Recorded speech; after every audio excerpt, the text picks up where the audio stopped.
Assalamualaikum warahmatullahi wabarakatuh. Akkam jirtan dhaggeeffattoonni kan koo hundi keessanuu bakkuma jirtanitti. Nageenyaa fi fayyaa, jaalalaa fi gammachuu, guddinaa fi badhaadhina isiniif hawwa bakkuma jirtan hundatti. Egaa har'as viidiyoo haaraan walitti deebinee jirra. Viidiyoon har'aa kan ilaallatu warroota YouTube qabdanii fi warroonni YouTube qabdan YouTube chaanalii keessan akkamitti guddifachuu akka dandeessan keessaa kan isin barbaachisu tokko YouTube keessan pilaatfoormiiwwan adda addaa wajjin wal qunnamsiisuudha. Kana jechuun YouTube keessan Facebook wajjin wal qunnamsiisu, YouTube keessan Telegram wajjin wal qunnamsiisu, YouTube keessan TikTok wajjin wal qunnamsiisu, pilaatfoormii hundaan jechuudha. YouTube keessan yoo wal qunnamsiiftan yeroo gabaabaa keessatti YouTube keessan guddifachuu ni dandeessu. Kana hundi keessanuu ni beektan jedhee yaada.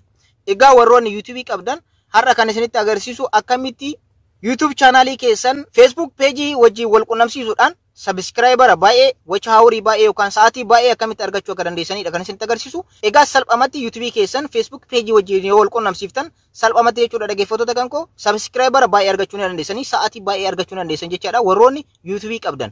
Egaa har'a akkuma seensa irratti isinitti himuudhaaf yaaletti akkamitti YouTube chaanalii keessan Facebook page wajjin wal qunnamsiisuu akka dandeessanidha kan isinitti agarsiisu. Egaa dhaggeeffattoota kan koo kanaan dura akkuma beektan YouTube chaanalii keessan Facebook page wajjin wal qunnamsiisuudhaaf kan nu tajaajilu weebsaayitiin YouTube tab jedhamu kan kanaan dura itti fayyadamaa turre jechuudha. Hojii dhaabee ture. Egaa yeroo tokko tokko ni hojjeta, yeroo tokko tokko immoo ni dhaabata ture. Amma immoo guutumaan guututti hojii isaa dhaabee jira. YouTube tab kan jedhamu weebsaayitiin YouTube chaanalii keessan Facebook page wajjin wal qunnamsiisuudhaan subscriber baay'ee fi watch hour baay'ee argachuudhaaf yookaan sa'aatii baay'ee argachuudhaaf kan isin qarqaraa ture jechuudha. Amma guutumaan guututti hojii dhaabeera.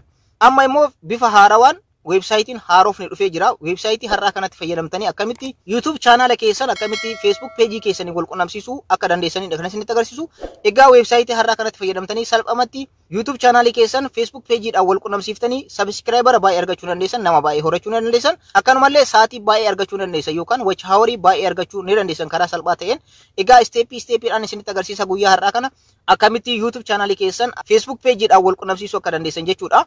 Egaa duraan dursitanii YouTube chaanalii keessan Facebook pageedhaan wal qunnamsiisuudhaaf Facebook page mataa keessanii create gochuu qabdan yookaan qabaachuu qabdanii. Egaa daqiiqaa lama fudhannee Facebook page warroonni kanaan dura hin banatin akkamitti banachuu akka dandeessan daqiiqaa lama keessatti isinitti agarsiisa. Achiin booda immoo akkamitti YouTube chaanalii keessan Facebook page keessanii wal qunnamsiiftanii akkamitti sa'aatii baay'ee fi subscriber baay'ee akka argattan kan isinitti agarsiisu ta'a jechuudha. Egaa har'a guutumaan guututti kan isinitti agarsiisu isa kanaadha. Egaa wanti kun haarawaadha jechuun weebsaayitiin kun haarawaadha, yeroo dhiyoo keessatti kan gadhiifamedha. Kanaafiyyuu namoonni baay'een osoo weebsaayitiin kun hin cufamin yookaan hin badin itti fayyadamuu qabdan jechuudha. Egaa kanaan dura akkuma beekamu YouTube tab weebsaayitiin jedhamu kan YouTube chaanalii keenya fi Facebook pageedhaan wal qunnamsiisuudhaaf nu tajaajilu badee ture. Amma guutumaan guututti hojii dhaabee jira. Inni kunis haarawaa dhufe jechuudha. Haarawaa akkuma dhufeen viidiyoo kana isiniif hojjedhe viidiyoo kana dafaatiin namoota baay'eedhaaf share godhaadha. Sababni isaas YouTube chaanalii isaanii Facebook pageedhaan wal qunnamsiisuudhaaf warroonni rakkatan baay'een isaanii jiranii namoota baay'eetu isaan nagaafataa ture wanti cal'iseef viidiyoo wanti hin hojjetiniif sababa kanaaf jechuudha. YouTube taabiin kan kanaan dura YouTube keessan Facebook pageedhaan wal qunnamsiisuudhaaf itti fayyadamtan waan dhaabbatee fi kan viidiyoo isiniif hojjechuu hin danda'ini. Amma immoo wanta haarawa kana qabadhee waan isiniif dhufeef akkuma hojii jalqabeeni kanaaf hundi keessanuu itti fayyadamaa isin jechuu barbaada. Egaa gara barnoota keenyaatti osoo hin ce'in warroonni yeroo jalqabaatiif gara chaanala keenyaatti dhuftan anaa dhufu baga nagaan dhuftan isin jecha warroonni chaanala kanaaf haarawaa taatan immoo subscribe gochuun dagatinaadha. Akkanumallee mallattoo notification all irra godhaadha yeroo hunda viidiyoo haarawaa yeroo galakkisu akka isin dhaqqabuuf. Maatiiwwan chaanalichaa like fi share gochuun dagatinaadha. Viidiyoon kun namoota baay'ee qarqara keessattuu warroota YouTuberoota ta'an baay'ee ni qarqara waan ta'eef namoota baay'eedhaaf share gochuun dagatinaadha. YouTuberoonni baay'een itti fayyadaman waan ta'eef viidiyoo kana namoota baay'ee bira akka ga'uuf share gochuun hin dagatinaadha isin jedha dhaggeeffattoota kan koo. Egaa amma gara barnoota keenyaatti ceena. Egaa dhaggeeffattoota kan koo akkuma duraan dursee isiniif ibsuudhaaf yaaletti YouTube keessan yeroo gabaabaa keessatti guddifachuu barbaadan duraan dursitanii Facebook page qabaachuu qabdanii. Facebook page keessan YouTube keessa wajjin wal qunnamsiisuudhaan karaa lamaaniyyuu subscriber baay'ee argachuu dandeessan, watch hour baay'ee argachuu dandeessan, nama baay'ee horachuu ni dandeessan jechaadha YouTube keessan irratti. Duraan dursitanii dhaggeeffattoota kan koo YouTube keessan Facebook page wajjin wal qunnamsiisuu barbaadan Facebook page qabaachuu qabdan jechuudha. Kanaafiyyuu Facebook page akkamitti banachuu akka dandeessan kanaan duras isin barsiisee ture. Viidiyoo san as description jala isiniif kaa'ee isallee ilaalaadha. Garuu daqiiqaa lama keessatti akkamitti Facebook page banachuu akka dandeessan haala salphaa ta'een badee isinitti agarsiisa. Nafaana bu'aadha. Facebook keessan seentu. Ergasii bakka sarara sadii kana ni tuuxanii ergasii akkana gabbuutan jechuudha dhaggeeffattoota kan koo. Page ka jedhu kan argattan page bakka jedhu kana kilik gootan. Ergasii create ka jedhu jira asirratti argatanii peejiiwwan sadiin qaba akkuma asirratti argatan jechuudha. Amma immoo isinitti agarsiisuudhaaf haaraa hubanii create godhee isinitti agarsiisa jechuudha. Asirratti create ka jedhu kana click gootan. Ergasii get started bakka jedhu kanarratti click gootanii ergasii dhaggeeffattoota kan koo bakka page name jedhu kanarratti click gootan. peejii keessan maqaa itti kennitu jechuudha. Fakkeenyaaf Oromoo Love jedhee jira maqaa isaa jechuudha. Isin maqaa barbaadan itti baasuu dandeessan Facebook peejii keessan jechuudha. Ergasii immoo maqaa erga itti barreessitanii booda next jettan. Akkuma argartan peejiin kun kanaan dura nama biraatiin fudhatamee jira isiniin jedha. Kanaafiyyuu maqaan jijjiirtu jechuudha. Fakkeenyaaf Oromoo Ko jedha jechuudha. Akkuma argartan kanaafiyyuu haala kanaan maqaan kanaan dura waan qabameef jechuudha. Dhaggeeffattoota kan koo ergasii next jettan. Asirratti kaataagorii filadhaa isiniin jedha. Asirratti add kaataagorii bakka jedhu kana kilik gochuudhaan as keessanii filattanii fakkeenyaaf ani personal blog filadhee jira. Isin kan barbaadan filachuu ni dandeessan. Kaataagorii sadii filachuu ni dandeessanii add kaataagorii bakka idoo kana tuquudhaan kaataagorii birallee itti dabalachuu ni dandeessan jechuudha. Ergasii kaataagorii erga filattanii next jettan. Ergasii website yoo qabaatan bakka enter website bakka isiniin jedhu kanatti guutuu ni dandeessanii. Fakkeenyaaf website qabu waan ta'eef skip bakka jedhu kana kilik godha. Ergasii done jettanii egaa settingiiwwan adda addaa asirratti isin dhufuu danda'a. Isin XX godhaadha. Yeroo biraa edit gochuu dandeessan jechuudha. Peejii keessan edit page bakka jedhu kana kilik gochuudhaan peejii keessan akka barbaadanitti edit gochuu dandeessanii lakkoofsa bilbilaa guutuu ni dandeessan. Wantoota profile picture keessan, cover photo keessan wanta adda addaa jijjiiruu dandeessanii. Egaa already wanti nu barbaannu asirratti akkuma argartan profile picture bakka kana tuquudhaan sirreessuu dandeessan. Cover photo haala kanaan background photo jijjiiruu dandeessan. Wantoota tokko tokko edit gochuu dandeessanii. Already nu peejii mataa keenya uumuu barbaanna waan ta'eef peejii mataa keenya uumnee jirra jechuudha. Kanaan booda wanta barbaadan edit gochuu dandeessan jechuudha. Settingii tokko tokko edit gochuu dandeessanii. Egaa dhaggeeffattoota kan koo amma immoo wanti gootan maalidha? Google Chrome keessa seentan jechuudha. YouTube keessan Facebook peejiidhaan wal quunnamsiisuudhaaf Google Chrome itti fayyadamtanii Google Chrome keessan seentu. Ergasii tuqaa sadii argaa jirtan jedhee yaada baay'ee keessan tuqaa sadii kana kilik gootanii desktop saayitiin kun ifuu ni ilaaltu jechuudha. Inni kun haala kanaan ta'uu ni ilaaltu. Ergasii bakka search bar kanarratti kilik gootanii jecha nama screen irratti isiniif barreessaa jiru kana ni barreessitu. FB jettanii app.us jettan. Akkuma screen irratti argartan FBAPPUS kan jedhu kanarratti kilik gootan.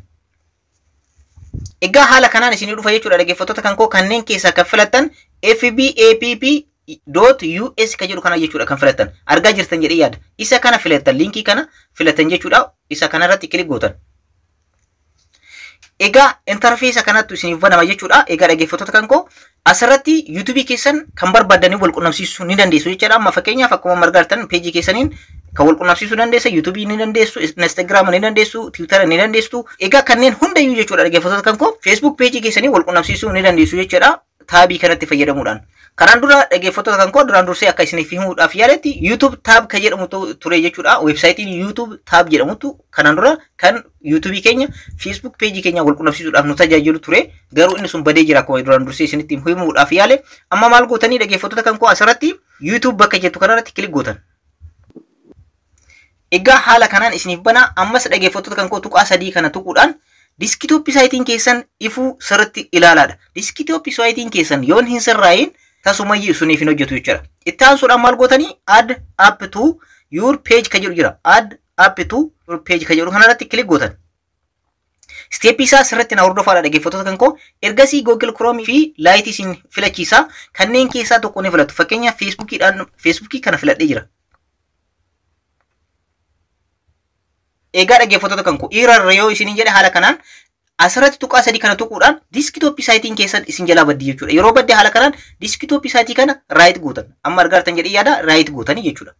Egaa dhaggeeffattoota kan koo desktop saayitii keessan yeroo hundayyuu yoo ife haala kanaan isin dhufa yookaan immoo irra isin jedhe jechuudha. Egaa akkuma amma asirratti argartan dhaggeeffattoota kan koo YouTube tab bakki jedhamu kun peejiin haarofni nuuf banamee jira jechuudha. Egaa asirratti dhaggeeffattoota kan koo Facebook page bakka jedhu kana argaa jirtan jedhee yaada isa irratti kilik gootan. Egaa asirratti Oromoo koo peejiin jedhee naaf fidee jira. Oromoo koo peejii jedhu kanarratti okeedha. Isin garuu peejii baay'ee yoo qabaattan baay'ee isin fiduu danda'a. Isaan keessaa ni filattu jechuudha. An fakkeenyaaf Oromoo koo kan jedhu kana filadhee jira.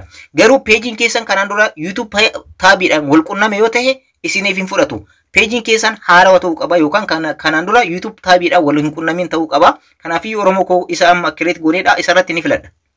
Erga raayit irratti isiniif godhee booda as dhuftanii jechuudha dhaggeeffattoota kan koo step isaa sirriitti na hordofaadha. As dhuftanii add page to tab kan jedhu kan argaa jirtan jedhee yaada isarratti kilik gootan. Step isaa yoo na hordoftan baay'ee tokko salphaadha. Sekendii 5 eegaa isiniin jedha akkuma asirratti argartan sekendii 5 ni eegdu. Egaa dhaggeeffattoota kan koo peejii keessan edit akka gootan isiniif gaafata X gootanii rakkoo tokko hin qabu. Ammallee irra deebitanii live ka jedhu kana jechuudha. Live ka jedhu kana kilik godhuudhaan keessaa baatan jechuudha. Yeroo biraa edit gochuu ni dandeessan. Amma dhaggeeffattoota kan koo bifa kanaan isinii banaa jechuudha. Amma argaa jirtan jedhee yaada. Asirratti amma maal gootanii jechuudha dhaggeeffattoota kan koo peejiin nu banne Oromoo koo isa jedhu kana argaa jirtan jedhee yaada. More ka jedhu jira asirratti. Isinitti dhiyeessaa. More ka jedhu argaa jirtan jedhee yaada. More isa jedhu kanarratti kilik gootan. Egaa akkuma asirratti argaa jirtan YouTube isinii dhufee jira jechuudha. YouTube ka jedhu isinii dhufee jira. YouTube isa jedhu kana filattan jechuudha. Egaa xiqqoo akka eegdan isin gaafata. Ni eegdu. Haala ajaa'ibaatiin taabii kana isiniif banee jira jechuudha. Isinitti mul'ata jedhee yaada. Haala kanaan dhufee jira jechuudha. Settingiin ajaa'ibaa isiniif banee jira jechuudha. Inni kan YouTubeidha. Egaa dhaggeeffattoota kan koo YouTube channel ID or playlist ID bakka jedhu kanarratti ID YouTube channelii keessanii ni fudhattu jechuudha. Bakka saanduqa kana keessatti jechuudha. Saanduqa kana keessatti akka fakkeenyaatti isiniif kaa'ee jira. The official Facebook isa jedhu kana ni balleessina. Ni balleessitu jechuudha. Erga balleessitanii booda dhaggeeffattoota kan koo YouTube keessan Facebook page keessan kana wal qunnamsiisuudhaaf YouTube channel ID isin gaafata jechuudha. YouTube channel ID eessa argachuu akka dandeessan isinitti agarsiisa. Page kana osoo hin cufin jechuudha dagaletti keessaa baatanii duubatti osoo hin deebiin cuftanii keessaa baatan jechaadha itti deebitu waan ta'eef. YouTube keessan keessa seentu jechaadha. YouTube keessan keessa erga seentanii booda bakka profile picture kana tuutan YouTube channel ID keessan barbaaduudhaaf ergasii your channel ka jedhu jira isa kilik gootan. Itti aansuudhaan jechuudha dhaggeeffattoota kan koo tuqaa sadii kanan tuquudhaan share ka jettu dhufti. Share ka jettu kana kilik gootan. Ergasii immoo channel ID YouTube keessanii copy gootan amma copy link bakka jedhu kanarratti kilik gootan. Egaa amma guutumaan guututti YouTube channel ID keenya argannee jira. Haala kanaan jechuudha. Ergasii bakka jalqabaatti deebitu. YouTube channel ID or playlist ID bakka jedhu kanarratti qaqqabdanii saanduqa kana keessatti jechuudha. Sekendii muraasaaf qaqqabdan. Ergasii paste ka jettu isinii dhufti paste gootan. Egaa akkuma asirratti argartan YouTube channel ID keenya finnee jirra. YouTube channel ID keenya finnee jirra. Garuu YouTube channel ID keenya inni sirriidha isinitti agarsiisa. Asirratti isinitti dhiyeessee isinitti mul'isu. Asirratti bakka mallattoon U jirtu kana akkuma argartan channel jedhee asitti jechuudha. U channel bakka jedhu kana asitti mallattoo kana jechuudha. Mallattoon U bakka jirtu kanarratti jechuudha. Mallattoo U bakka jirtu kana jechuudha. U guddoo kan argaa jirtan jedhee yaada bakka xiyyaadhaan isinitti mul'isaa jiru kana mallattoo U bakka jirtu kana duubatti kan jiru ni balleessinaa jechuudha. Guutumaan guututti sirriitti na hordofaadha. Channel jedheetiin akkanatti mallattoon sarazii wayii jirti. Sarazii sanii asitti kan jiru guutumaan guututti ni balleessitan. Isaan fuulduratti U'dhaan fuulduratti kan jiru jechuudha. YouTube channel ID ka jedhamu. Kanaafiyyuu isa hamma channel jedhu kanaan mallattoo sarazii kana achitti jiru ni balleessinaa jechuudha. youtube.com channel ka jedhu hamma duubatti jiru hundayyuu ni haqnaa jechuudha. Iddoo kana seentanii isin qaqqabdanii sirriitti kat gochuu ni dandeessanii yookaan immoo akkuma amma isinitti agarsiisaa jiru kanatti ni haqxu. UC jedhee bakka jalqabu kanarraa jechuudha. UC bakka jalqabu kanarraa hamma dhumaatti kan jiru qofaadha kan isin barbaachisu. YouTube channel ID keessan sirriin isa kanadha jechuudha. Dhaggeeffattoota kan koo sirriitti hubattan sirriitti naan abdadha. Ergasii YouTube channel ID keessan galchitanii jirtanii jechuudha. Amma immoo wantoota sirreessinuu lamatu jira na hordofaadha. Ergasii immoo dhaggeeffattoota kan koo settingiiwwan as keessatti argaman tokko YouTube qabdan. Magic link kan jedhu kana tasuma iyyuu hin tuqinaadha. Asirratti linkiiwwan baay'een jiranii hin tuqinaadha. Asirraa waa lama qofa sirreessina amma. Akkuma asirratti argartan auto play kan jedhu kana argaa jirtan jedhee yaada. Isa kanarratti bakka saanduqa duwwaa kanatti bakka nama isinitti agarsiisu jira kanarratti kilik gootan. Ergasii yes kan jedhu isinii dhufa jechuudha. Auto play kun maaliif isin qarqara jechuudha? Channel keessan kan YouTube irraa viidiyoo keessan gara Facebook page keessanitti isinii fida jechuudha. Itti aansuudhaan immoo kan sirreessitan ammas load more videos ka jedhu. Isa kanallee no jedhee isinii dhufa. Isa kanarratti illee kilik gootan bakka nama isinitti agarsiisaa jiru kanarratti yes isin jedha. Isaan kunniin lamaaniyyuu yes isiniin jechuu qaba. Auto play ka jedhamu viidiyoon isin dhumarratti gallakkiftan jechuudha. Viidiyoon isin amma fakkeenyaaf viidiyoo tokko har'a yoo gallakkiftan viidiyoon sun atantamaan YouTube keessanirraa gara Facebook page keessanitti akka isin dhufuuf isin qarqara. Inni lammaffaadha immoo load more videos ka jedhu kuna yes gochuun kan isin qarqaruuf viidiyoo keessan kan YouTube channel keessan irratti gallakkiftan kan itti aanu jechuudha. YouTube keessan irratti kan gallakkiftan viidiyoo itti aanu fakkeenyaaf tokko har'a gallakkiftanii kan lammaffaadha, sadaffaadha, afuraffaadha, shanaffaa jedhee dabarsaa akka deemuuf Facebook page keessan irratti akka dabarsuuf isin qarqara jechuudha. Ergasii save setting ka jedhu jira. Save setting ka jedhu kanarratti kilik gootan. Asirratti argaa jirtan jedhee yaada jechuudha dhaggeeffattoota kan koo kan YouTube kan koo irra ture jechuudha. YouTube kan koo Hibrat Miidiyaan baay'ee keessan beektanii isa afaan Amaariffaatiin irratti barsiisuudha. Isa kanarratti viidiyoon gallakkisi battalumatti dhufe jechuudha. Asirratti play yoo gootan amma fakkeenyaaf viidiyoon kun taphachuu ni eegala jechuudha. Fakkeenyaaf play haa goonu.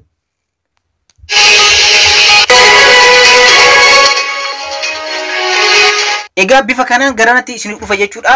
YouTube keessan irratti viidiyoon gallakkiftan gara Facebook page keessanitti ni dhufa jechuudha. Haala kanaan dakanatti immoo viidiyoowwan baay'een jiran argaa jirtan kan YouTube kan koora gallakkiseedhaan isaan kunneen hundinuu kan amma argaa jirtan jechuudha. Haala kanaan YouTube keessan Facebook page keessa wajjin wal qunnamsiiftanii view baay'ee argachuu ni dandeessan, subscriber baay'ee argachuu ni dandeessan, yeroo salphaa keessatti YouTube keessan guddifachuu dandeessan jechaadha. Bifa kanaan jechuudha dhaggeeffattoota kan koo kan YouTube keessan Facebook page keessanii wal qunnamsiiftanii view baay'ee sa'aatii baay'ee argachuu kan dandeessanii gaafii keessan kan yeroo baay'ee kan tahe akkamitti YouTube keessan Facebook page keessanii wal qunnamsiisuu akka dandeessan viidiyoo har'aa keessatti isinitti agarsiisee jira. Step isaa faana yoo hubattan salphamatti YouTube keessan Facebook page keessanii wal qunnamsiiftanii salphamatti YouTube keessan guddifachuu ni dandeessanii. Viidiyoon kun yoo isinitti dheerachuu danda'a, garuu guutuu viidiyoo kana yoo daawwattan salphamatti YouTube keessan Facebook page keessanii wal qunnamsiisuu ni dandeessu jechaadha. Gaafii yoo qabaattan as komentii jalatti naaf barreessuu hin dagatinaa. Isin jecha warroonni chaanala kanaaf haaraa taatan immoo subscribe gochuun dagatinaadha. Maatiiwwan chaanalichaa like fi share gochuun dagatinaadha. Viidiyoon kun namoota baay'eedhaaf qarqara waan ta'eef namoota baay'eedhaaf share gochuun dagatinaadha. Sababni isaas namoonni baay'een akkamitti YouTube kan koo Facebook pageedhaan wal qabsiisa jedhanii namoonni baay'een na gaafachaa waan turaniif namoota baay'eedhaaf raabsuu hin dagatinaadha isiniin jechuudhaa fi yeroo biraa viidiyoo biraatti walitti deebina. Horaa bulaa.